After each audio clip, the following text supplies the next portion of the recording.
I didn't cry. I just stopped feeling anything. It was a cold, gray afternoon when everything fell apart. The kind of rain that doesn't just soak you, it sinks into your bones, like it's trying to pull out the warmth. That day, the sky was angry. It wasn't just rain, it was a punishment. Every drop felt like another word my parents had hurled at me.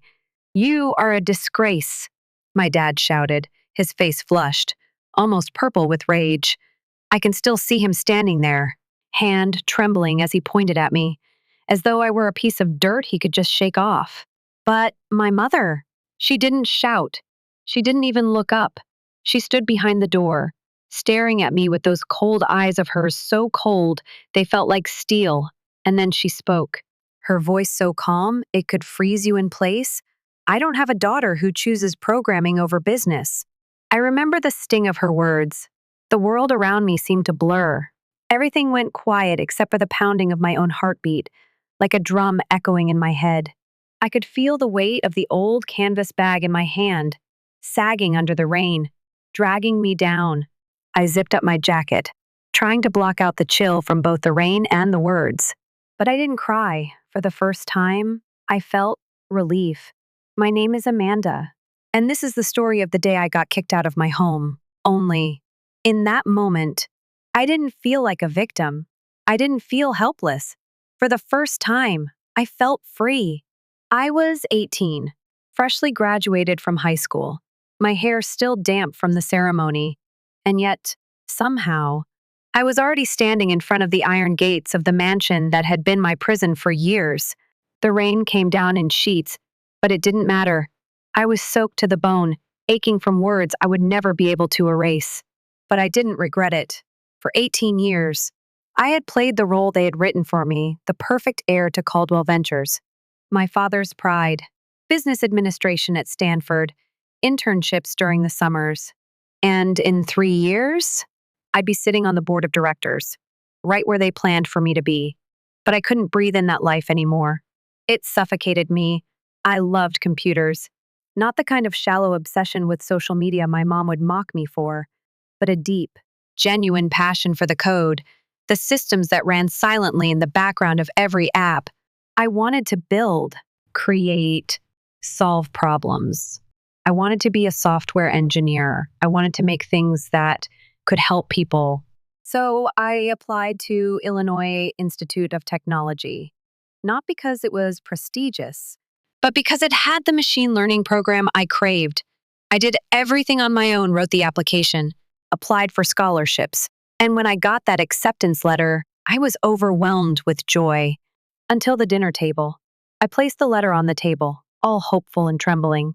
And before I could even finish the first line, my dad was on me, a programmer, Amanda. This isn't a game. Before I could even respond, my mom cut in. If you're not going to Stanford, don't come back here. You're on your own. I thought they were just angry. But then 3 days later, when I came back from coding prep class, my dad was standing in the doorway, holding a suitcase. I hadn't even packed it. You chose this path. Then walk it, he said. No tuition, no home, no inheritance. Got it. I didn't scream. I didn't beg. I didn't even cry. I grabbed the handle of my bag, looked into the eyes of the people who once meant the world to me, and said, "Fine, I'll go."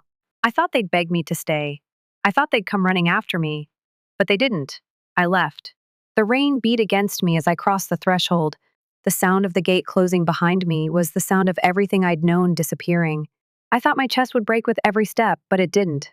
I was just numb. It wasn't even the sadness that hurt, it was the relief. I wasn't going back. Not to beg. Not to apologize. I didn't know where I was going. But I knew one thing: my parents would never look at me the same again. And somehow, that felt like breathing. I thought they'd call. I thought they'd want to fix things. Maybe they'd realize that kicking me out wasn't the answer, that I was their daughter. But nothing came. No calls, no messages, just silence. I kept thinking I'd hear the phone ring. Maybe my mom would send a message, something soft, like "Come back. Amanda, it's okay." But that never happened. I sat on that broken down couch in a tiny studio apartment, staring at the wall. waiting for the past to knock on my door, waiting for the guilt to come back. But it didn't. I think I waited because a part of me wanted them to feel guilty, wanted them to see me sitting there, in the middle of a shitty room, surrounded by nothing but cardboard boxes and dreams. I wanted them to think, maybe we were wrong. But no, I wasn't going to waste my time on that. It was quiet, that apartment. Too quiet. I couldn't help but look at the chipped yellow wallpaper, at the mold spots that spread across it like they were growing with my anger. I didn't have much. The bed was a joke too short for me, but I made it work. The only thing that really mattered was the laptop in front of me. The only thing that could make me feel like something mattered. I worked. A lot. I didn't want to think about how everything had turned out, about the look on my dad's face when I left. I didn't want to think about my mom's icy silence. So I threw myself into my code. I didn't sleep much, and I didn't eat much. I worked at a shitty electronics store near campus during the day, honestly. The job was horrible. I wasn't the kind of person who liked dealing with customers, especially grumpy ones who didn't care about anything except finding the newest cables. And don't even get me started on the manager who was convinced I was going to steal a whole shelf of headphones. I hated it. But I kept going. Every hour at the register felt like time I could never get back. But I needed the money. At night, I delivered pizzas. In the rain, in the snow, no matter what the weather was doing, I rode through it. I didn't care. It was something to keep me moving, to keep my hands busy. It was something to numb the constant thoughts of what I was supposed to be and what I had been thrown into. I still remember one night, late, it was maybe 2 a.m, and I had just finished a delivery. I was sitting on the steps of a dilapidated building in the freezing cold, looking at the tiny screen of my phone, tapping away at a coding tutorial on Udemy. I had no idea what I was doing half the time, but I didn't care. I was going to learn. I was going to make this work. My hands were freezing. My eyes were burning from exhaustion. But I didn't stop. I couldn't. If I did, it meant I was weak. And weakness meant failure. And failure was something I couldn't afford. Not again.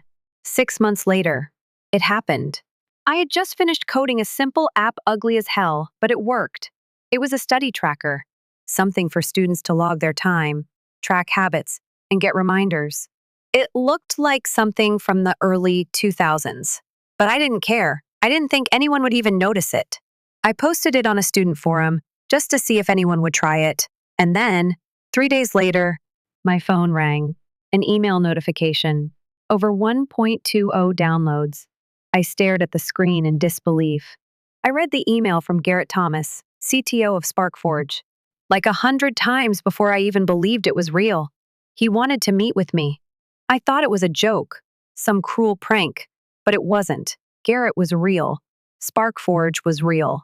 They were a small tech startup, nothing huge, but they saw something in me. A programmer.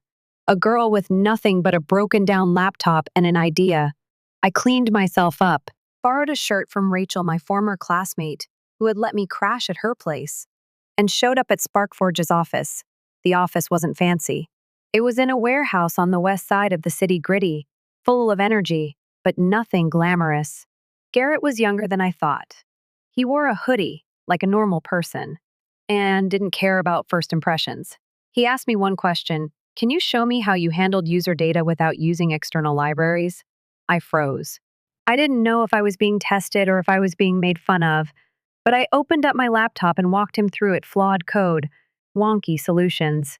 But it worked, and that was enough. They offered me the job. Part-time, flexible hours. The pay wasn't great, but that didn't matter. What mattered was that someone outside of my screwed-up family saw me. They saw what I could do, and that was the first time in my life that I felt like I wasn't invisible. A few months later, I was working full-time at SparkForge. I was making enough money to not sleep on Rachel's couch anymore. I rented a tiny apartment, still nothing fancy, but it was mine. I had a desk. I had a real place to work, a space to call my own. And that's when it hit me. I could do this. I could create something from nothing. Not for them. Not for my parents who'd never believed in me. But for me, I wasn't just going to code for someone else's dream. I was going to build my own. I kept working. I couldn't stop. At SparkForge, the pace was faster than anything I had ever done before. The hours were long and the work was hard, but I felt alive. It wasn't just about writing code anymore. It was about building something real, a tool, a system that could help someone, somewhere, make their life easier. But as much as I was growing in my career, I was still running away from the past. It felt like a weight I couldn't shake off. My parents' voices echoed in my head, especially my mother's, her cold words always hovering like a shadow, reminding me of the path I had abandoned. And then, one evening, as I sat in my small apartment, tapping away at code, my phone buzzed. It was a message from my mom. "I'm sorry." That's all it said. At first, I thought I was imagining it. There's no way she'd reach out. She hadn't spoken to me in months. Not even a word. Not when I was struggling, not when I was trying to get back on my feet. And now, this. A simple, cold apology. But I couldn't ignore it. I couldn't just let it slip away like everything else I had buried deep down. I sat there for a while, staring at the screen, wondering what it meant. Was it a trap? A way for them to pull me back into their world? To control me again? I didn't know. But it hurt. It hurt because, even now, after everything, I still wanted something from them. Something I could never have. It took me days to reply, and even then, I wasn't sure what I was trying to say. I didn't tell her that I had built a life without her, without them. I didn't say that I had turned pain into power and created something they could never understand. Instead, I simply wrote, "I don't need your apology, I've moved on." I hit send. But the words didn't feel real. They were a shield, a way to push them out of my mind, to avoid confronting the ache that had been there since the day I walked out of that house. Time passed. I buried myself in work. I threw myself into the idea I had been nurturing for months, the one that had started as a half-formed thought in the middle of debugging a system at SparkForge. It was messy, but it had potential. The idea was simple, a business management system, something that could analyze data, predict trends, and offer solutions for companies that weren't yet embracing the digital age. It wasn't groundbreaking, but it was mine, and that was enough. I called it Ether IQ. It was about understanding data the way you understand intuition instinctively, without needing to dissect every number. I wanted to create a tool that could empower small businesses, nonprofits, and anyone who didn't have access to the resources that big companies did. It was a risk, a huge one. I didn't have money, I didn't have connections, and I definitely didn't have anyone who believed in me. But I had something else. I had the fire, the hunger to prove that I could make it without anyone's help. I didn't waste time with fancy offices. I used my savings to invest in the best freelance developers I could find. I spent my nights coding, reading research papers, studying machine learning models. I slept 4 hours a night. I gave up food.comfort, sleep anything that wasn't moving me closer to that one goal. Then, when Ether IQ was ready, I launched it. I sent it out into the world, not expecting much, just hoping someone might find it useful. I didn't expect anything to come of it. But I was wrong. In less than 2 weeks, I had 5 companies interested, then 10. Then, one of them, an angel investor named Harvey Mitchell from Quasar Capital, contacted me. Harvey was different. He wasn't like the people I had worked with in the past, the ones who saw me as a tool, an accessory to their dreams. Harvey saw the product. He saw the work one had put into it.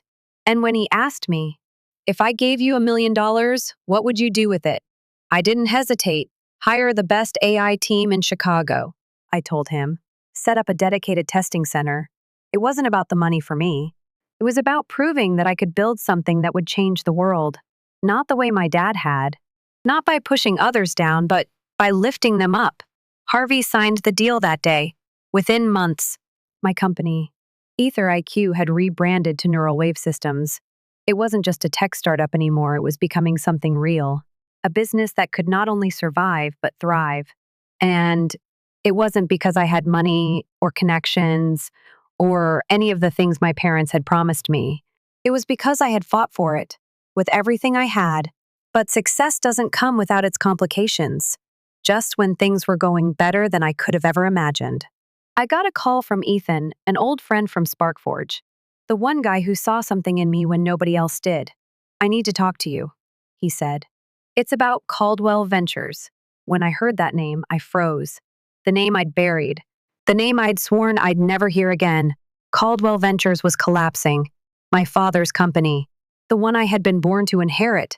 It was failing, and they needed me. I couldn't help it.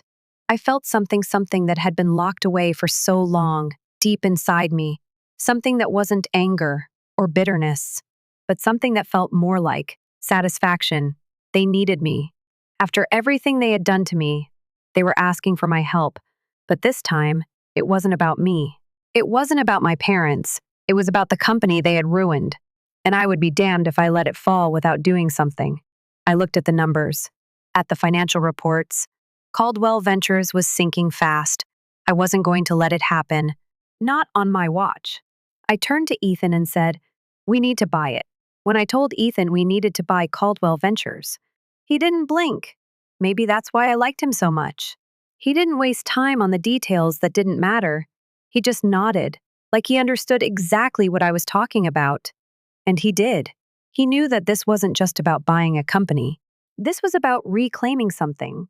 It was about proving to myself, to my parents, that I could take what they discarded and turn it into something better. We started making calls. We pulled the financial reports, the ones no one wanted to look at. The losses were piling up, one after another. The company had been stumbling for years.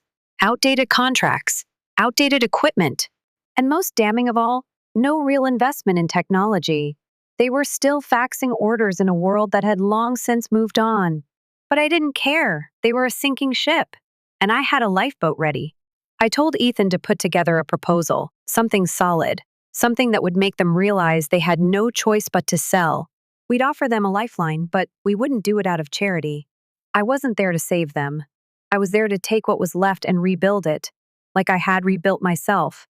I had no illusions about the meeting I was about to walk into. I knew it wouldn't be easy. There was a part of me, some quiet, petty part that wanted to just walk in and rub it in their faces. To say, "Look at me now, look what you pushed away." But that wasn't why I was doing this. I wasn't doing it for revenge. I was doing it because it was the right thing to do. And because, honestly, I wanted to see the look on their faces when I walked into that boardroom again. The day of the meeting, I walked into Caldwell Ventures building like I owned it. And, in a way, I did. The place looked exactly the same. Same polished walnut floors. Same crooked wooden clock ticking away the years of stagnation. Same worn-out reception desk. Same employees. Drudging along like they had no choice. But I wasn't here for them. I was here for my father, my mother, and Lucas. The boardroom on the top floor was just like I remembered it, cold, sterile, and full of people who had no idea what the world outside their walls was doing. My dad was sitting at the head of the table, the same spot he'd always occupied, the place where he ruled with that cold authority. But this time, there was no power in his posture. He looked smaller, weaker. I could see it in his eyes. There was a crack in the armor that used to intimidate me. My mom sat beside him, her face as blank as I remembered, but there was something different about her too. It wasn't the usual disdain in her gaze, it was something quieter, more resigned. And then there was Lucas, my brother, the golden boy they'd chosen to take my place. He stood by the window, arms crossed, eyes avoiding mine. The last time I had seen him, he had been smug, self-assured. Now he looked like he was trying to shrink into the background, like he knew, deep down, that he wasn't cut out for this world I had stepped into. I sat down without waiting for an invitation. I wasn't here to play games, I was here to take what was mine. "You need me," I said, flipping open my iPad. The screen lit up with the proposal I had drafted, my offer for Caldwell Ventures. I didn't sugarcoat it. This wasn't about family. This was about business. Neuralwave will acquire Caldwell Ventures for $22 million. That includes everything: your brand, your facilities, your technology, and your client base. Lucas scoffed. "You're insane." "This is a family business." I didn't flinch. No, it was a family business. Now it's a sinking ship, and I'm here to rescue it. I could feel the tension building in the room. My dad didn't speak.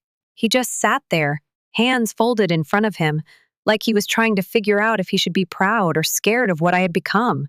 I'm offering you the chance to rebuild, to move into the future. But it comes with conditions. You sign this, and we start fresh. I don't want your debt, your outdated contracts. I want the future. My father's gaze met mine, but this time, there was no anger, just weariness. We need 5 million to stay afloat, he said, his voice softer than I'd ever heard it. I raised an eyebrow. 5 million. That's a band-aid on a bullet wound. I wasn't going to save them. I wasn't going to save him. Not for the sake of being a dutiful daughter. No, I was here for the business. And if they didn't see that, if they didn't understand the magnitude of the offer I was putting on the table, then they'd be gone along with the company they had destroyed. My mother spoke then. Amanda, can't we just put the past behind us? This is a time for unity, don't you think? I couldn't help it. I laughed. It wasn't a laugh of amusement, it was the kind of laugh you make when someone says something so painfully wrong that you can't help but react. Unity. Do you even know what that word means anymore? I wasn't going to play nice. Not this time. Not when I had fought so hard to get here. I slid the contract across the table, and then, in a quiet voice, I gave them an ultimatum. I'm giving you until 11 p.m. tonight. If you don't sign, the offer is off the table, and I will make it public that I tried to help, that I extended a hand, but you refused to change. The market will take care of the rest. For the first time in years, no one spoke. The room was heavy with the weight of everything unsaid. I could feel the old ghosts, the ones I had buried, whispering in the back of my mind. But I wasn't scared. Not anymore. I stood up, my heels clicking on the floor as I moved to the door. Before I left, I turned back to face them, my father's eyes still on me. Oh, and one more thing, I said, locking eyes with him. When you sign, I want you to use the same pen you used to sign the letter rejecting my tuition, the one with the Caldwell Ventures logo. The look on his face was enough to tell me he remembered. And that, for me, was enough. I didn't look back as I walked out of that room, not even when the doors closed behind me. I could hear my father's footsteps, hesitant now. Not the sharp command he once had. And Lucas. Lucas was silent. For the first time, I wasn't sure if he hated me or if he finally realized that the world had passed him by. Either way, it didn't matter anymore. I made it to the elevator, the steady hum of it sliding up the floors, and I felt something I hadn't in a long time. Peace.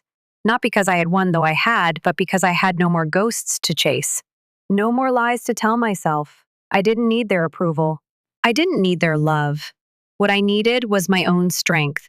I had built my empire from the ground up, and now I was standing in a place no one could ever take from me. The world outside was still the same. Busy, noisy, filled with people walking past me with their own stories, their own battles. But for me, today felt like the end of one chapter and the beginning of another. At 11:59 p.m., I received the notification. My phone buzzed, the email pinging through. The contract was signed. It was official. Caldwell Ventures, the company that had tried to crush me, was now mine. Or at least, it would be soon enough. Neural Wave Systems had taken its place in the world, and I was the one pulling the strings now. And I didn't feel the rush of triumph I thought I would. There was no "I told you so." There was no need. The victory didn't lie in proving my parents wrong. It wasn't about getting back at them for every harsh word, every cold rejection. No. The real victory was in rebuilding. Not just the company, but myself. I drove home that night in the quiet. No music. No distractions. Just the sound of the road beneath my tires. I didn't feel anything, really. No rage. No sadness. Just peace. When I got back to my apartment, I opened my laptop, like I always did. But this time, I didn't just dive into work. I sat there for a moment, looking out the window at the city lights, the same ones I'd watched from a different place not so long ago. And I smiled. Not for them, not for anyone, but for me. The next morning, when I walked into the boardroom of Caldwell Ventures, now rebranded as Neural Wave's Caldwell division, one felt a quiet pride. I wasn't the same girl I had been 7 years ago. I wasn't that scared, rejected girl standing in the rain. No, now I was the one in control. Now. It was my vision that would shape the future of the company. Ethan was sitting beside me, ready to present the 100-day restructuring plan. My father was there, not at the head of the table anymore. Now, he was just a part of the team. My mother was still silent, but she wasn't cold anymore. And Lucas was sitting there too, like he had no other choice but to listen. I wasn't here to settle scores. I wasn't here to make anyone feel small. I wasn't here to tear anything down.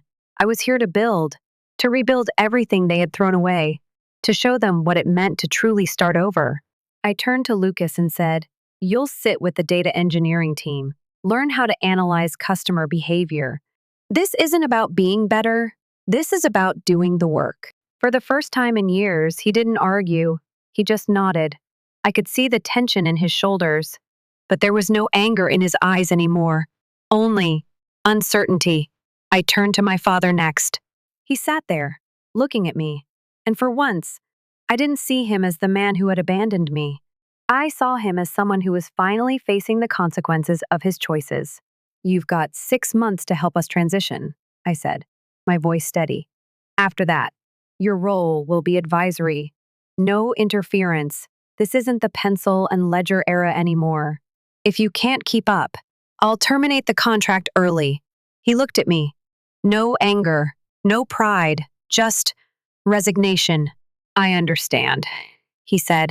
And my mother, the one who once mocked me for chasing a dream she couldn't understand, she opened her notebook, asked questions about the client relationships we'd need to secure, and for the first time in years, I didn't feel the urge to push her away, because this was my space now, and she was welcome to it, as long as she didn't get in the way. I stood up, glancing at the room one last time. I didn't say anything. There was nothing left to prove. The only thing I had left to do was lead. I walked out of that boardroom, not as a daughter seeking approval, but as the CEO of Neural Wave Systems. The world felt different now. Lighter? Maybe. Maybe it was the freedom of not having to carry the weight of my family's expectations anymore. Maybe it was the knowledge that I had built something on my own, something bigger than the people who had tried to define me. I didn't need their forgiveness. I didn't need their approval. All I needed was to keep moving forward. And I did.